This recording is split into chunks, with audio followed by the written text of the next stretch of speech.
बिस्मिल्लाहिर्रहमानिर्रहीम। अस्सलामुअलैकुम। आज मैं कहानी आपके लिए लाई हूँ। वो एक गांव में रहने वाले एक शख्स की है जो जिन्नात का काबू करने के चक्कर में रहता था। हनीफ गांव में रहता था।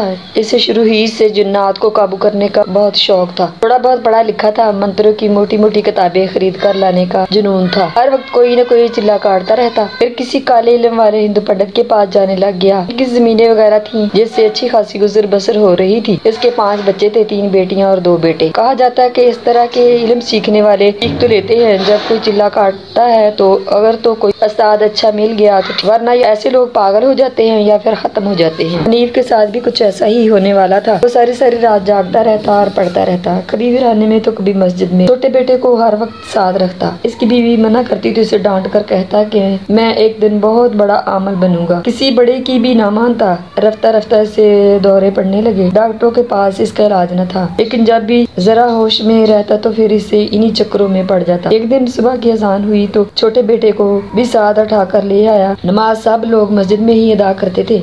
बड़ा बेटा भी नमाज के लिए मस्जिद में आ गया। छोटा बेटा 5 साल का था और बड़ा 7 साल का। नमाज से फर्क हुए तो बड़े भाई ने छोटे से कहा कि भाई घर चले, लेकिन बाप ने मना कर दिया कि तुम जाओ, हम आ जाएंगे। जब सब लोग घरों को चले गए तो इमाम साहब ने कहा कि नहीं भाई, आप भी घर जाएं, मैंने मस्जिद को ताला लगाना है। लेकिन इसने कहा कि मैंने अभी वजीफा करना है, मैं बाद में आऊंगा, ताला लगाकर चाबी आपके घर भेज दूंगा। मौलवी साहब को क्या पता था कि इसका दिमाग खराब हो चुका है। वो भी चला गया। बेटा बैठे बैठे सो गया। इसने इसे लटा दिया और खुद कुछ पढ़ने लगा। छुरी जो इसके पास थी इसने छुपाई हुई थी, किसी को नजर न आने दी। वो निकाल ली और मस्जिद दरवाजे की अंदर से कुंडी लगा ली। फिर बच्चे को सीधा लटाकर इसके गले पर फेर कर इसे ज़िबा कर दिया। बच्चा तड़प रहा था और हनीफ हंस रहा था कि मैंने अपना फर्ज पूरा कर दिया। बह कर जब बाहर तक गया तो लोग इकट्ठा होने शुरू हो गए। दरवाजे को दबाया गया तो अंदर का मंजर देख कर कोई शशद था। सारा गाँव इकट्ठा हो गया। हनीफ की बीवी स्कीना को जब पता चला तो इसे कोई होश न रहा। दीवाना वार भागती हुई दौड़ी। न सर पे दुपट्टा न पाँव में जूता।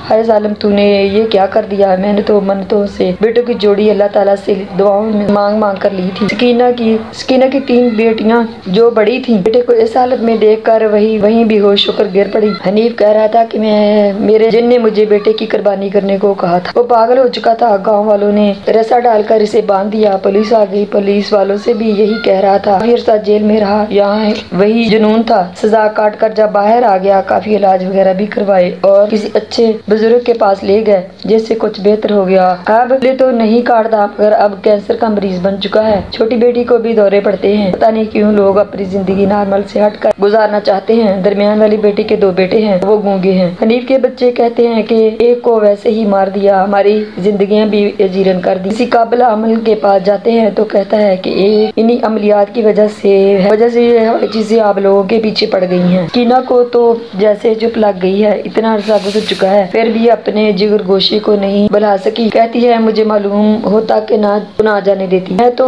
सो रही थी, मुझे क्या पता था कि मेरी किस्मत भी सो गई है। अब तो हनीफ भी कहता है कि मैंने ये क्या कर दिया। हाथ मलने से क्या होता है? जो इतना बड़ा खसारा हो चुका है वो कभी पूरा नहीं हो सकता। अब तो होश-ओ-हवास में होता है। अब पछताने से क्या फायदा? इतना बड़ा नुकसान जिसका इजाला कभी मुमकिन नहीं। मेरी कहानी पसंद आए तो इसे लाइक और शेयर करें, सब्सक्राइब जरूर किया करें ताकि अगली वीडियो आपको जल्द हासिल हो सके।